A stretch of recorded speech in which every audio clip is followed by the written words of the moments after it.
Hello and welcome back to another reaction. In this occasion, Wakfu episode 24 of the second season. Yeah, I could not withstand the temptation of watching it just after I finished my commentary. So yeah, I just finished the commentary of episode 23, and yes, I don't care. I'm going to enter right into the thick of the battle of the episode 24 of Wakfu. Yeah, unfortunately, you are going to watch it kind of in a different moment. Yes, why I do that? Because I'm cruel. Yes, I want to just suffer for a little while. So yeah, the distance between episode 23 and 24 is going to be a normal distance, guys. I'm not going to anticipate anything. Why? Again, because I'm cruel. And I want to make you suffer for a while. But anyway, enough about that. Yeah, last time we saw the beginning of something amazing. The full invasion of the Shushos. Now they are in the realm of the 12. And of course, we saw this war between a nation, I don't recall the name of the nation, and Faeris. Because Faeris is in an island, and my guess is not allowing to get the minerals for the technology to work. And yeah, this is going to be very exciting. I might guess this is kind of beneficial for the story. Why is that? Because the army perhaps is going to see that, yes, the demons are the real threat. The demons are the menace towards their world. So yeah, they're going to cease their fire against Faeris, and they're going to help to contain the huge amount of demons that, have been appearing in the island. Because it's convenient for them, because once Faeris, even if they defeat Faeris in this moment, they have to deal with the demons here. So yes, I want to know what is going to happen with these two opposing sides. They're going to become allies for a while, so they can defeat the Shushos, or they're going to be a fight between these three sides. And what is going to happen if this is what is going on? And what is going to happen to Kilby? And I want to see, yes, I want to see angry Hugo again. Because he needs to be angry for what Kilby did to Adamite, what Kilby did to Gorgol, what Kilby did to him, to Hugo. Because yes, the act of betrayal of Kilby, he was pretending to be somebody he wasn't. He was pretending to be an ally for them, and he wasn't. He was just a douchebag in disguise. So, yeah, this is going to be a very exciting episode, a very exciting part of the adventure of our heroes. So yeah, I cannot wait to see now the next episode. So yeah, let's just cut all of these and watch the episode, shall we? Okay, I'm back. I just watched a second time the 24th episode of the series. And yes, now we're starting to see the plot developing itself. We got several things that I wish for in the last episode. Because, yeah, those things were necessary for the plot, for the drama that is involving all this war between the Shushos and the human race. In this case, represented by this empire. I don't recall the name of the empire, sorry. But yeah, it's kind of, they become the front line of this war without even realizing. Because yes, they were just trying to face a dragon, trying to fight against a dragon, but thanks to the timing of the events, yeah, they end up to being, yeah, the first line of defense between the Shushos and, of course, the rest. I don't want to say humanity, the rest of the realm of the 12, the realm of the 12. So, yeah. And of course, it's reflected on the face of the prince. The prince wasn't expecting such an invasion. It's shocked, and he looks kind of scared in the first shot of the episode. And then, of course, we saw the rest of the demons arriving in kind of meteorites. They destroy and they appear, of course. And we saw Remy and Grammy, I think it was, escaping the place. Because, yes, they finally are free from this kind of underworld. Because, yes, it's not a complete underworld, but yes, it's very similar to this. It's practically the hell of this anime, let's say, of this cartoon. So, yeah, we saw Rusho again at the huge size. Even Anathar in the dragon form looks small, not that small. He looks imposing still, and yes, kind of threatening and weird for my own taste. But it looks even small compared to Rusho. So yeah, and then of course we saw Adamai. Adamai, well yeah, Adamai is below them. It's in being possessed by Anathar, but no, I mean we saw Yugo and Faeris, and they are kind of having discussing, and this is when Yugo discover that Kilby has betrayed them, that always pretend to be betrayed, and of course he knows that Adamai is suffering because he's been possessed by the demon. Yeah, this is when they figured out that Kilby betrayed them, and of course, Yugo is angry with all the right of being angry. And I noticed something. I don't know if this is correct, but I think the dragons tend to speak in third person. Yes, because Fyrus is doing it right now, and if I'm not mistaken, Gurgle is doing the same, or was doing the same when he was able to speak.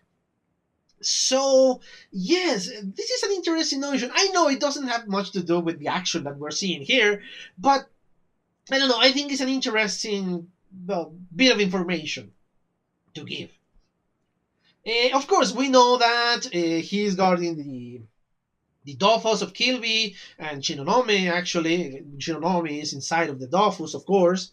And just as Gurgle, he put a freaking invisibility cloud above the island, which of course speaks volumes of the huge power of the dragons.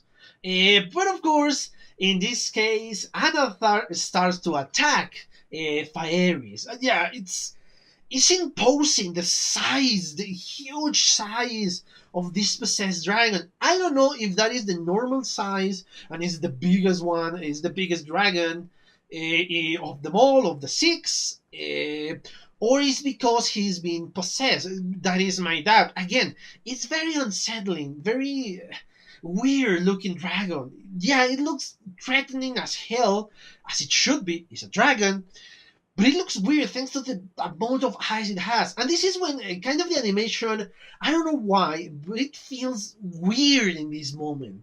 It kind of feels less budget in this portion than the rest of the animation. I don't know why. The movement of the wings of Adamai, of the possessed Adamai, and the way his mouth was open, I don't know, it looks kind of weird. But I understand why the lack of budget in this small scene, because yes, later on we're rewarded with an amazing, amazing animation quality. But anyway, yeah, Anamai attack Faeris in mid-transformation. Of course, he transforms in the end. And they start to battle in a very interesting fight. In a very interesting fight between those two mythological and overly powerful beings. And we saw again the freaking leader, the prince, that doesn't know what the hell to do. And of course, all his officers are scared with obvious reasons. All of them are scared for obvious reasons. I would be terrified in that situation because he's not giving any orders. But in the end, he decides to just attack the island no matter what. And of course, the rest are obeying his orders because, yeah, he's the prince and he's supposed to know what is going on and what is going to happen. So, yes, they attack the island and it's kind of effective. Yes, they are destroying and killing several. Well, I don't know if killing because, yes, I think I saw somebody move, one of the demons move even without a head. So, yeah, they are trying to attack the rest of the demons. But of course, that is not it. We saw again, luckily, Pompon is okay. He's still, I don't want to say possessed, he's fused with Rubilax, and they are kind of having the time of their lives. Or perhaps it's more Pompon, but I don't know. Rubilax can be that moronic too. So yeah, they are fighting against a ton of demons, and they are happy because they are winning in this case. And we saw again Remy and Grammy. Yeah, they kind of become this comic relief. They pass from this threat in the second or third episode to this comic relief just running away from all that is happening here. Yes, because they are way, way, way over their heads. Because yeah, even though they are kind of powerful thanks to all the shushos that he has, in this case against an army of shushos, an army of this empire, and of course, Rusho himself, they are nothing. And hell, we kind of see that even the weapons of the empire are nothing against Rusho because he's receiving all the hits and he's not even saying, "Oh, this is painful." No, it's not even an annoyance for him. It's less than mosquitoes. So yeah, kind of weird. But this is when kind of Rusho not discover because he was expecting just a dragon. They were going to fight against a dragon. He wasn't expecting an army to receive them. And hell, not even Kilby in this case was expecting this army. This is a complete surprise for everybody. But it doesn't stop from, saying, "Oh, you betrayed me, you knew about this," even though he genuinely didn't know about that. So yeah, but he's when he revealed his plan because it doesn't matter for him. Hell, Anathar is not close by to hear him speak the word that yes, you're just a pawn and you're going to destroy the dragon so I can get what I want, and then later on I will destroy this entire world. So I don't care what is happening to it. So yeah, you're just a pawn and do whatever you want. I don't care. And of course, after hitting Rucho in the face, which did not much, honestly, he kind of ran away. This is when we discover again one of the powers of Rucho. He just drags like 3 or 4 submarines or whale submarines and fuse with them. He transformed them into his own armor. And yes, I cannot stop thinking, especially in the second viewing, that all the men and women that die inside those submarines, because I never saw anybody abandoning ship or anything similar like that. So yeah, my assumption is that yes, they are dead. Either they were crushed by the muscles of Rusho, or they were destroyed when the fusion happened. So yeah, it's very dark because a lot of people die in there. And of course, Rusho gained another power thanks to this new armor, this kind of ray cannon. And he's destroying everything. And yeah, they don't know what to do. Especially the prince don't know what to do because yes, now they are being attacked. And yes, they are panicking with obvious reason. Come on, I will be crapping my pants in that situation if I were in those submarines. And they send the steam flex, I think they were. They send the steam flex. They are kind of the armors of the giant robots that we saw before. But of course, a lot more now they send. And they arrive into the shore. And they start to attack the demons. And we saw, of course, the general again. And yes, she's going crazy and attacking everybody, which is earning a lot of respect from me. Then we, of course, go back to Yugo, and in this case, Pom Pom. They're trying to plan what is going on. Yugo decides to go face Kilby, and of course, Pom Pom is free to choose his target. And he can choose between his old enemies, in which they can take revenge. My guess is the dragon that is in the sky. Of course, he cannot reach it. And Rusho, which both of them agree that he was completely invincible. And even though that is a fact, Pom Pom said, "Screw it, let's go against Rusho." Why? Because he's Pom Pom and wants the best fight in the world. God damn it, Pom Pom. Anyway, yeah, we're seeing again the fight, but it's fighting on fronts, in the shores and in the sea, and of course against the giant monster that is Rusho, and then of course later on against Kilby. Of course, Pom Pom is way over his head. Rusho is way too powerful for him, and it's obvious because with just one hit, this flaming punch. He defeat possess or fuse Pom Pom like it was nothing. And I love the surprise attack that I fought. I'm here to kick your ass. Yeah, Pom Pom, that is not a surprise attack. Anyway, we saw again Kilby that is very relaxed in this far away, not mountain, this rock formation. Because yes, I don't think that is a mountain. And we saw the discussion between Kilby and between Hugo. Of course, Hugo tried to kind of reason with uh, with with Kilby, but no, without success. He just tired of listening because he doesn't believe himself to be a traitor. He believes that he's a revolutionary, that thanks to him, I don't know what's going to happen, but he doesn't believe he's the bad guy. Perhaps he's just gone crazy for all the times he has to remember all his failures, all the lives he had. So yeah, perhaps that's why he's acting like this, and he believes that he's the reason or behind everything, that he has the reason to act the way he is acting because he's right. I don't know why. I'm honestly have no idea why. Yeah, again, that's my theory that perhaps he went crazy after all those lives he cannot forget. Of course, he attacked Hugo, and we saw how powerful an adult Eliatrope can be, especially one of the six initial Eliatrope, one of the original Eliatropes. Uh, and this is something I'm questioning. Again, I think I have said this before, but my guess is these guys, the six original Eliatropes, are the most powerful ones. Not every Eliatrope is capable of doing what these guys can. Uh, my guess is, yeah, Hugo is powerful, a lot more powerful than Kilby, but unfortunately, he's too young in this moment. And of course, an adult Eliatrope with a lot more experience, and not just this life experience, with a lot of lives behind him of experience, of course. That's why he's more cunning. That is my guess. But yes, we saw a very equal fight in a certain point.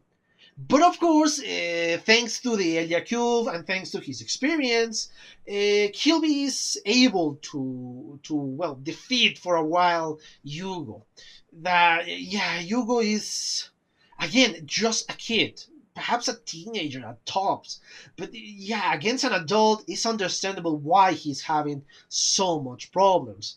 So yeah, he was thrown away, and before Kilby was able to deliver the final blow with the sight that he has, thanks to Fieris, he was safe because yes, Fieris got in the way of said fight.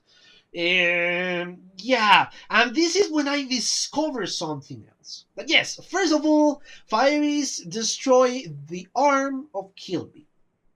So we're still seeing the life when the Organax, I think it was, the mechanism that invaded the realm of 12, the Dolphus world.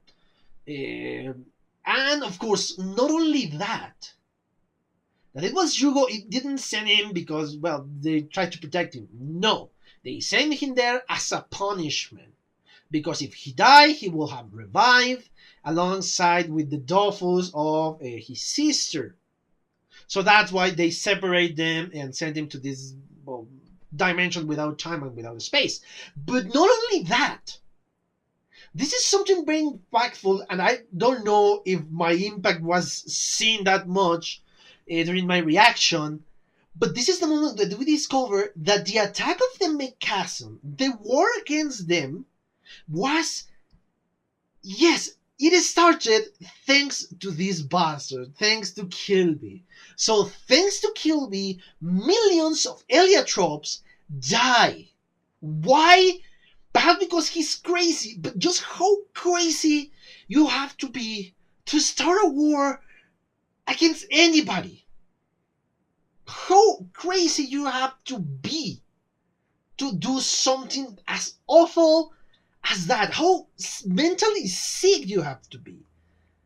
Yeah, we have been feeding lies to all the time. And yes, when I thought I discovered a ton of stuff during the appearance or the first appearance of Kilby, yes, those were lies. I don't know the extent of the lies. I don't know how far the lies were going.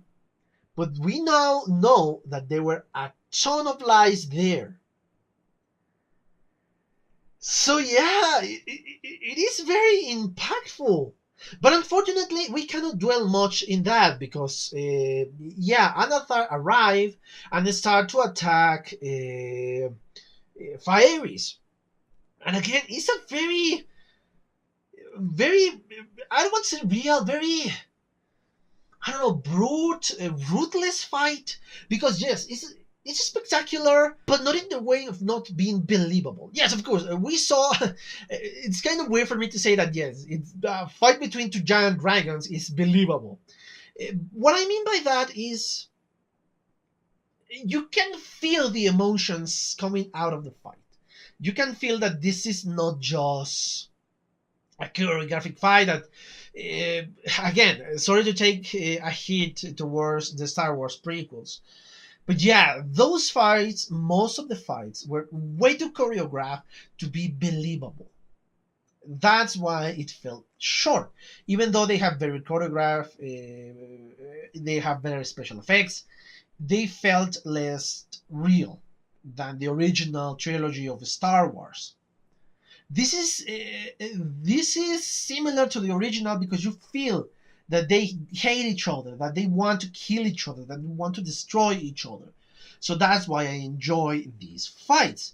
But of course, we don't dwell too much in this kind of internal lake of this place, because we return to Pompon. And yes, Rusho is very angry towards Rubilax and his Yob companion, in this case Pompon, but kind of respects Rubilax for being a gigantic traitor.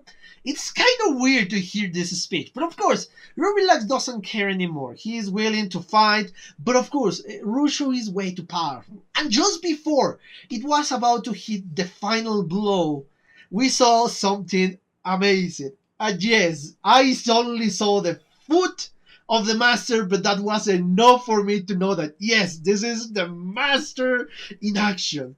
And boy, he looks so badass. And this is one of the moments I realized just how wrong I was when I called Nox the most powerful human. Yes, for me in that moment when I saw Nox, that is what it felt for me, that he was the most powerful human there was, Nox, because he was able to control time. But now seeing the master of Pompon, I think it's Goltard. I'm gonna check it in a few seconds. Give me a moment. So yeah, when we saw the master jumping in the sea, dude, the speed of this guy. He was in a frozen wonderland. Training, it's my guess. He was training, but in the span of, I don't know what, few minutes? It couldn't have been longer than an hour that the fight is starting, or started. In, let's say, an hour, you arrive into the ocean with these gigantic leaps, and even hell, he was able to touch the sea floor. That is unbelievable. And yes, even though they saw him, and this is of course something that helped the rest of the guys to arrive to the shore of Chrismon Claws. Yeah, in a very spectacular way, a gigantic wave. But they were able to arrive into the shores, and yes, into the middle of this gigantic battle. But it's spectacular the way the master appeared. It's just amazing. And yes, you can feel the power that this guy have. Unbelievably powerful. And yes, it's Goldtard. I hope I'm pronouncing it correctly. If not, you know what to do. Thank you, guys. Anyway, yeah, Rusho is kind of respecting him more than Pompon, because hell, he doesn't even worry about naming him. He doesn't remember his name, but the Goldtard, he certainly does. And yeah, this is when the crumbs started to get so freaking awesome, because we're starting to see just how powerful the master is.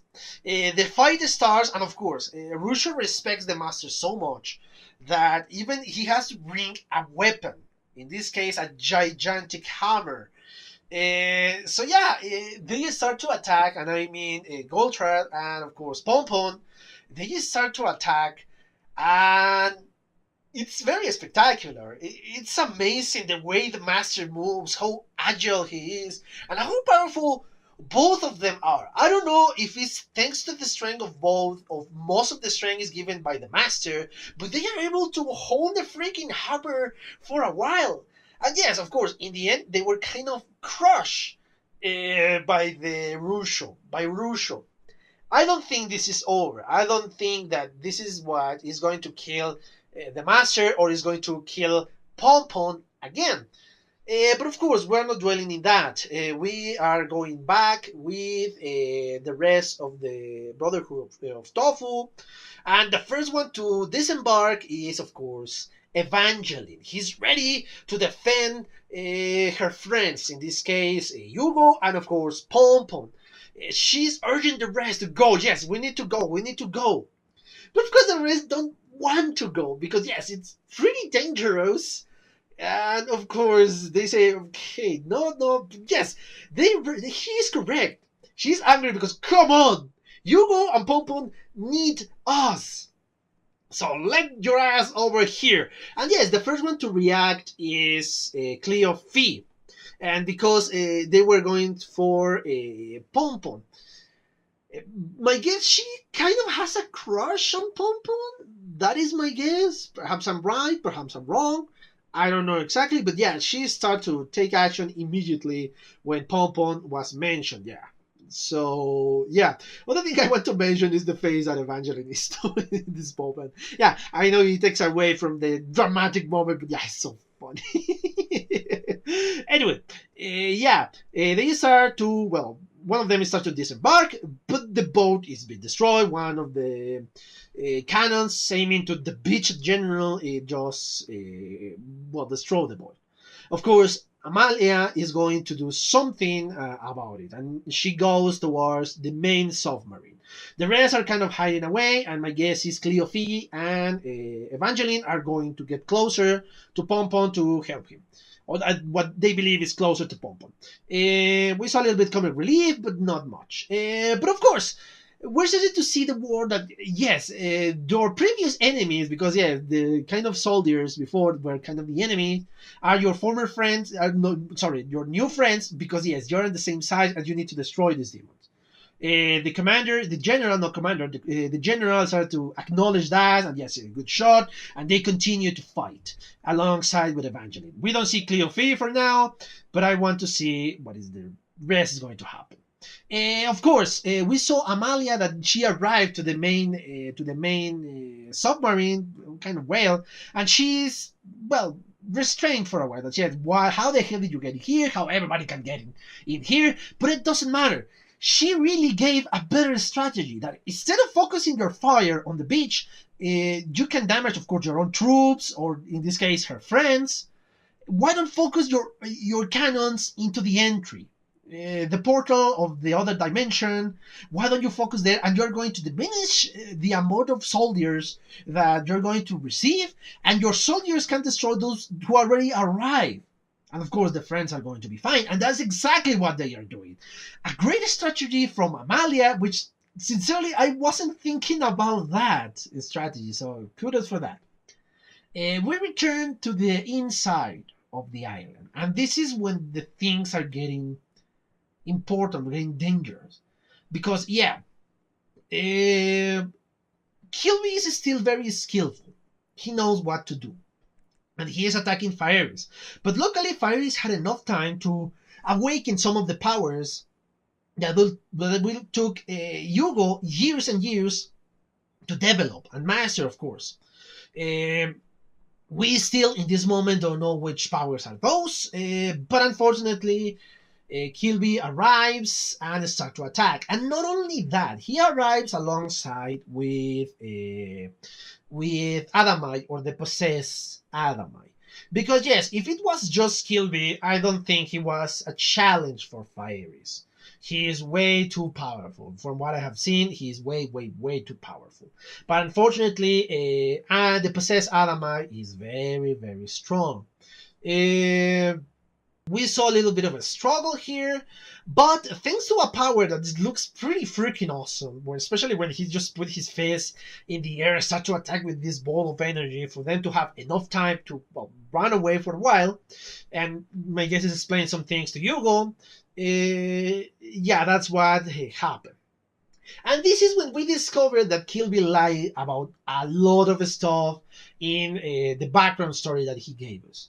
According to himself, he and Shinonome were the kings, well, the king and queen of the Eliatropes. They were the ones in charge and of the Eliatropes. They were the maximum authority. That wasn't the case. From what I have read, the actual king is Hugo. Which, damn it, that's why Gorgle wanted to protect him so badly during the first season. That's why he was so important, because he was technically the king of the Eliatropes. Good lord, the amount of information. Yes, and just in a few lines, you get said information. God damn it. I should have been a lot more suspicious before. But of course, I was blinded by the amount of information. I don't know how many of that was correct or was accurate. But yeah, I'm having my suspicions of a lot of things that were said in that episode when Kilby appeared. Especially when he said, and he was very adamant to be saying that yes, a lot of barren worlds. My guess, those worlds weren't as barren as we thought. Perhaps they were filled to the brim with life, and that's why they have so much Wakfu, so they can keep moving. So yeah, I want to know exactly what happened during their migration of planet from planet. I really want to know what exactly is going on. But anyway, yeah, we saw that and we get more information. And for the first time, we saw the Dofus of Shinonome and Kilby. I have to say it. It looks so cool. The egg, it doesn't look the brownish or kind of golden brown of Gargle and Chibi's, Dofus, and I cannot remember how was the Dofus of Adamai and Hugo. I can't believe I almost forgot his name. But yeah, it is very cool looking. And this is when, of course, Fieris is being holding down by the possessed Adamai, and before Hugo can reach the freaking Dofus, it was grabbed by Kilby. And this is when we get an amazing animation. The frames, I even watched this scene frame by frame, and the amount of motion that we have here. Usually you see every 3 frames, or something along those lines, every 3 frames you see a movement. In this one, every frame has a movement. It looks so fluid, so amazingly well done in those few seconds. And yes, that is expensive, but it looks so freaking awesome. And yeah, we kind of saw the power that it was actually a sword and a shield. So that is my guess as to the new awakened power. So he's able to control the Wakfu even more, because now he can give form to the Wakfu. And yes, it is going to be needed to find, my guess, is the side of Kilby. Again, I cannot speak enough about the animation, the quality of the animation of these last few seconds. Because as I said before, such quality is almost never seen outside of Japan. Japan, in their fight scenes, and this is something we saw in One Punch Man. And yes, I know I speak a lot about that anime because yes, it's one of my favorites. But this is something we saw in One Punch Man. The quality of animation. But yeah, it's rare to see this quality of animation outside of Japan. And yes, even though it's just a few seconds, it's so impactful that yeah, it makes me hype for the next episode. It really does. It makes me want to see the next one and to see what is going to happen with Hugo, with Adamai, and with the Dolphus and with Kilby. What is going to happen with all of these characters that we're following? And yes, we only have 2 more episodes, 25 and 26. Unfortunately, I cannot see them, not today, because yeah, I have stuff to do. If not, I will be marathoning this thing for a lot longer. But yeah, this is amazingly well done. Amazingly well done. I love it and I cannot wait for the next one. Something else I need to speak about is the animation. It's not that much. It's not as impressive as this last few seconds of the episode. But I cannot wait. I cannot stop speaking about the animation of the portal. It looks so menacing, and not only that, I love the fact that they draw the effects around the portal. Because yes, something of that side that is supposed to be spinning constantly, slowly, but constantly, needs to have an effect of the clowns surrounding him. It needs to have an effect in the real world. If we didn't saw that, it will feel unrealistic. Well, again, in the parameters of this show. So yeah, I love those small details that we're seeing. And yes, I feel terrible for Adamai. Hopefully, he doesn't have to die to be released of his possession. Hopefully, because I don't want to see him die. Even though we didn't see him that much.